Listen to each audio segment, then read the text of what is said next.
मैं रानी हूँ। अभी अभी मेरे शादी हुई है। अच्छा घर और अच्छा पति मिला है। राजीव नाम है उनका। उनके पिता के यह 2 भाई हैं। छोटे भाई की अभी पढ़ाई चल रही है। इनकी अच्छी एक दुकान है जिसे यह पापा जी और मम्मी जी संभालते हैं। शादी को अभी मेरे 10 दिन हुए हैं और मैं अपने आप को बहुत खुशकिस्मत मानती हूँ, क्योंकि मुझे बहुत प्यार करने वाला पति नसीब हुआ है। सास और ससुर तो पति से भी अच्छे हैं। अभी अभी शादी हुई तो ज़्यादातर घर पर ही रहते हैं। दुकान अभी पापा और मम्मी संभाल रहे हैं। शादी को अब 1 महीना हो गया था। इनका अभी भी दुकान पर जाना वैसा शुरू नहीं हुआ। कुछ देर के लिए जाते और फिर वापस आ जाते। सुबह पापा जी ही जल्दी उठकर दुकान खोलते और देर रात तक वही दुकान पर बैठते थे। मम्मी जी उनके लिए खाना ले जाया करती थी। यह दिन भर मेरे पीछे घूमते। मैंने इन्हें बोला कि अच्छा नहीं लगता, अब आप रेगुलर दुकान पर जाना शुरू करिए, वरना पापा मम्मी कहेंगे कि मैंने आपको कंट्रोल कर रखा है। उन्होंने बोला, ऐसा कुछ नहीं होगा, वो बस बातें तुम मत सोचो। एक दिन हमारे कमरे की नल की टंकी खराब हो गई तो हमारे बाथरूम में पानी नहीं आ रहा था, तो मुझे नहाने के लिए हॉल के बाथरूम में जाना पड़ा। मेरे पति तब सो रहे थे। मैं बाथरूम में नहाने गई। कुछ ही सेकेंड के बाद वो भी उठकर दरवाजे के बाहर आ गए और बाहर से ही मुझे आवाज़ देते हैं, रानी तुम अंदर हो। मैंने बोला हाँ। अपने रूम में पानी नहीं आ रहा था, इसलिए मैं बाहर आकर नहा रही हूँ। फिर जब तक मैं नहा कर वापस नहीं आई तब तक वो दरवाजे के बाहर ही खड़े रहे। ऐसा वो रोज करने लगे। एक दिन वो बाथरूम में नहा रहे थे, तब कोरियर वाला आया। कोई था नहीं तो मैं रिसीव करने के लिए दरवाजे पर गई।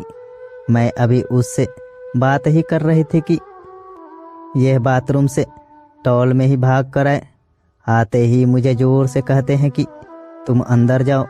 फिर उसके जाने के बाद किचन में आकर मुझसे कहते हैं कि इस तरह अनजान आदमी से बात करना सेफ नहीं है, तुम ध्यान रखा करो। फिर इसके बाद मैंने कई बातें देखी। जैसे जब हम बाहर जाते थे तब वो मुझे इधर उधर नहीं देखने देते थे। कहीं खाना खा रहे होते थे तो मेरी नज़रें कहाँ है, मैं किसे देख रही हूँ, देखते थे। बार बार अपनी जगह बदलते रहते थे। मेरे पति का ये स्वभाव मेरे सास ससुर भी देख रहे थे। एक दिन पापा ने उन्हें दुकान के काम से बाहर जाने को कहा तो उन्होंने मना कर दिया। फिर पापा को ही जाना पड़ा। वो बस मेरे पीछे ही रहते थे। फ़ोन पर मैं किससे बात कर रही हूँ, मेरे फ़ोन में नंबर और मैसेज भी चेक किया करते। ये सब देखने के बाद मैंने सोच लिया कि अब उनसे बात करनी होगी। इसलिए फिर एक रात मैंने उनसे कहा कि आपको मैं कैसी लगती हूँ। वो बोले बहुत अच्छी। मैंने कहा आप मुझ पर विश्वास करते हैं। वो बोले क्यों, क्या हुआ। मैंने कहा कि आप जो ये सब कर रहे हैं ये ठीक नहीं लग रहा है। मैं चाहती थी कि मुझे बहुत प्यार करने वाला पति मिले। आप बिल्कुल वैसे ही हो जैसा मैंने सोचा था, लेकिन आप बहुत ज़्यादा पैसे जीव हो।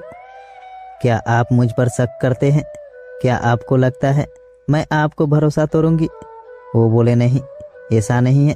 फिर मैंने कहा कि आपसे अच्छा पति मुझे नहीं मिल सकता, लेकिन आपको अपने पर थोड़ा नियंत्रण और मुझ पर विश्वास रखना होगा, वरना ये आगे चलकर हमारे लिए ही झगड़े और लड़ाई का कारण बनेगा।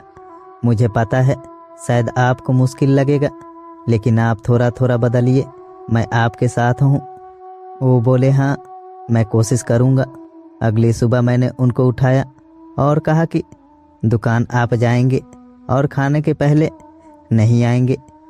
मैं घर में ही हूँ, चाहे तो आप फ़ोन कर लेना। वो जैसे तैसे मन मार कर गए, कभी रूठ कर तो कभी प्यार से। धीरे धीरे उनकी आदत में सुधारने की कोशिश कर रही हूँ। मैंने एक पत्नी ही अगर पति को नहीं समझेगी तो कौन समझेगा। बहुत हद तक मैंने उनका स्वभाव बदल दिया है। बात को बढ़ाना नहीं, बात को किस तरह से सुलझाया जाए ये सोचना चाहिए।